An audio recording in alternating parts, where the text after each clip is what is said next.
Hello everyone.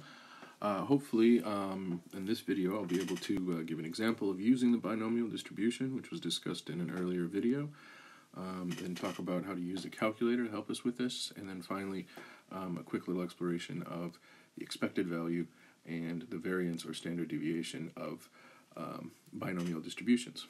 So hopefully we can get through all that here.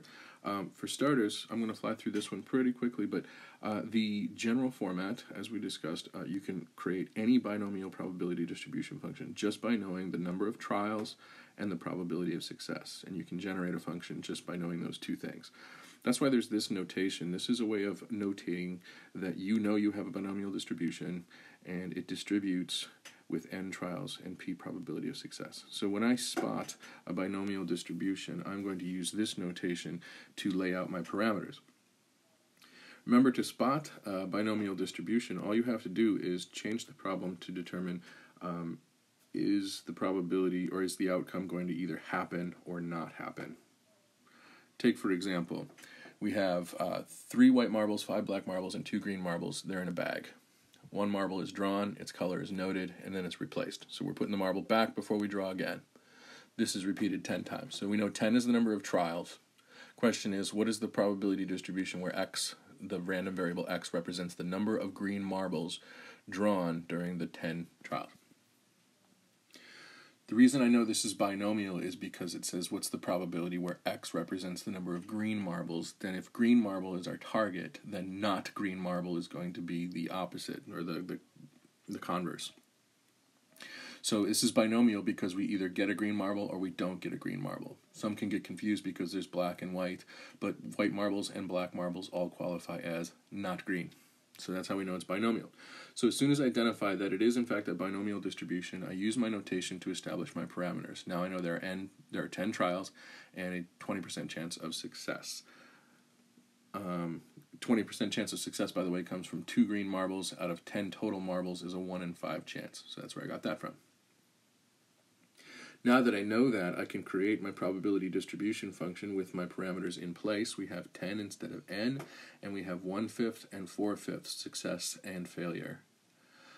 So now that we have this generator, all we have to do is plug in whatever value I want for x. And so the first question is, what's the probability that x equals 8? Now imagine in this experiment, by the way, that we have 10 marbles in a bag and only 2 of them are green. I'm going to draw at random 10 different times, and it's asking what's the odds of getting 8 green marbles. Hopefully you can expect that the odds are going to be very low. And as we use our generator, we first see 10 choose 8. This is the number of ways that you can get 8 marbles that are green. And then 1/5, we want 8 of those to happen, so it's a very low probability. And the other 2 are a higher probability of success. So remember, what this is doing is accounting for the order in which we get green and not green. We can get all 8 green and then 2 not green, but those 2 not greens could happen anywhere in between. So anyway, grind this out through a computer and you will get a very, very, very, very, very small number. So it's highly unlikely that you're going to get 8 green marbles when there's only 2 in the bag and you're drawing 10 times. Now this one with a probability of x less than 3 will get us to one of the reasons why I'm doing this video in the first place. For x less than 3, we can literally list the outcome. That's a nice thing about discrete variables. We can almost always create a list. So to be less than 3 means x could be 0, 1, or 2. And then all I have to do is use my generator to crank out all 3 of those individual probabilities and then add them together in an or situation. Either this could happen or this or that. And so we get what's called a cumulative probability for the situation here where we're talking about less than 3. So that brings us to the calculators. There are 2 distribution functions for binomials in your graphing calculator in your TI. The way to get to those distributions is to go to second and then hit vars, and right above that is the distr for distributions. When you do second vars, you will get a list of all the different kinds of probability distribution functions that exist. The one we're looking for is option 0 for binomial probability distribution function.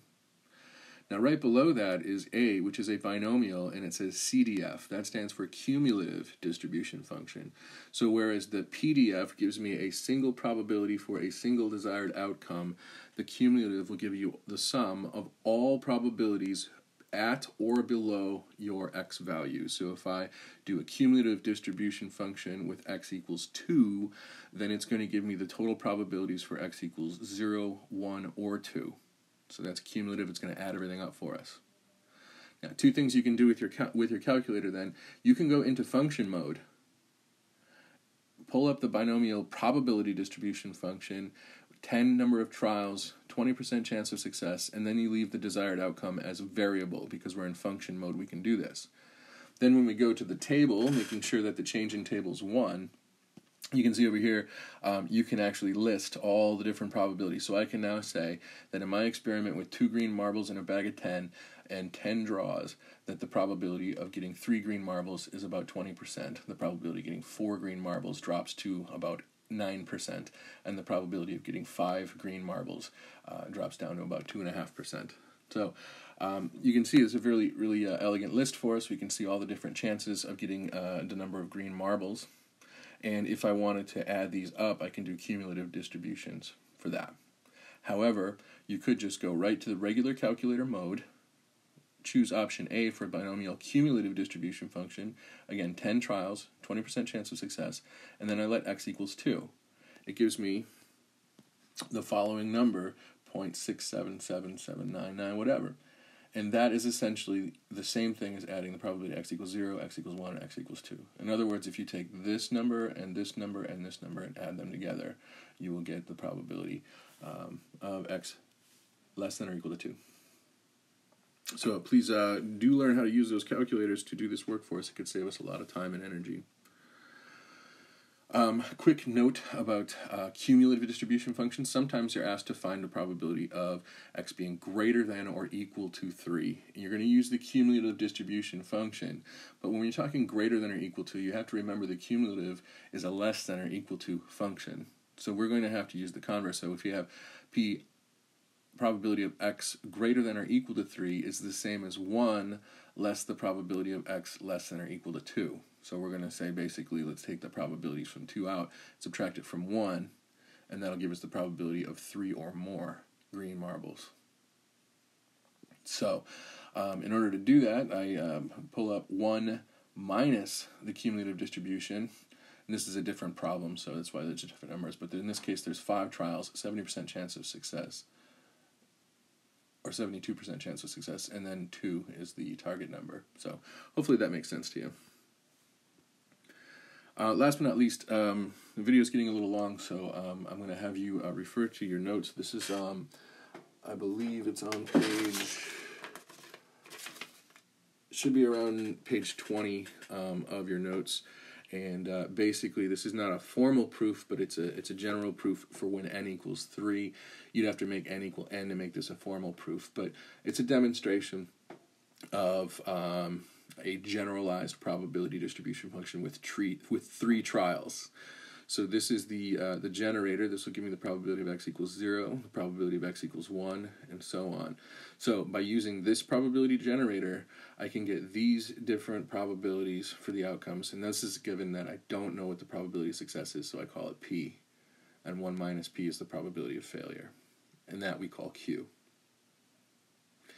Now, in those numbers then, you got the table here that says the probability of getting 0 is q cubed. That is 3 times the probability of not getting your desired outcome, and so on, and so on, and so on. Now, when I look at these particular numbers, it turns out if I was to take the binomial p plus q and cube it, I get this exact expression. As you can see, those are these 3 numbers right here. So that's another reason why they call it binomial distribution and why we can see the combinatorics come up, because it behaves that way when we fill out binomials.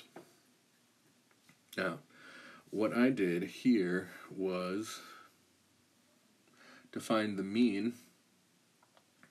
I would just basically take the probability of not times 0, the probability of getting 1 times 1, and the probability of getting the next one times 2, and so forth. So in other words, I'm just basically finding the average. So I'm going to add up all the probabilities times their outcomes, and then I get this expression, and it all cleans up. So eventually there's this point here where I have q plus p, and the probability of not happening plus the probability of happening is equal to 1 no matter what. So that becomes a 1, and we get 3p.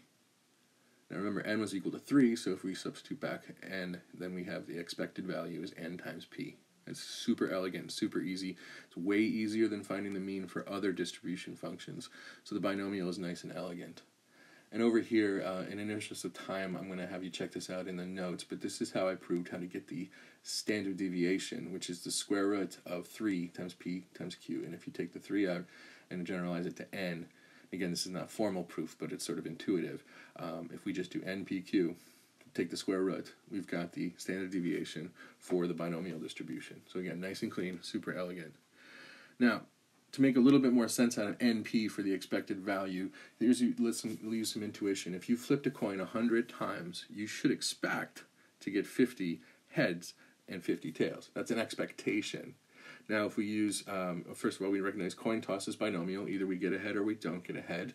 And so it's hard to get a head in the world, isn't it? We've got E of x equals NP. So according to my formula, there's N equals 100 trials. P is a 50% chance of success. And if you multiply NP, you get 50. So obviously your expectation using common sense and your expectation using the formula, they are congruous. Similarly, if I want the standard deviation or the variance, one or the other, for this particular distribution, all I have to do is take the square root of 100 trials, half chance of success, half chance of failure, multiply it all together, get the square root, and you get 5. If you square that, you get 25, which is the variance of the distribution. So whenever you see a binomial probability distribution function instead of a regular one, you should be really happy. Number one, because there's a sweet, elegant, easy to understand formula to go with, and because your calculations for expected value and standard deviation are super swift. So thanks for watching. Have a good day.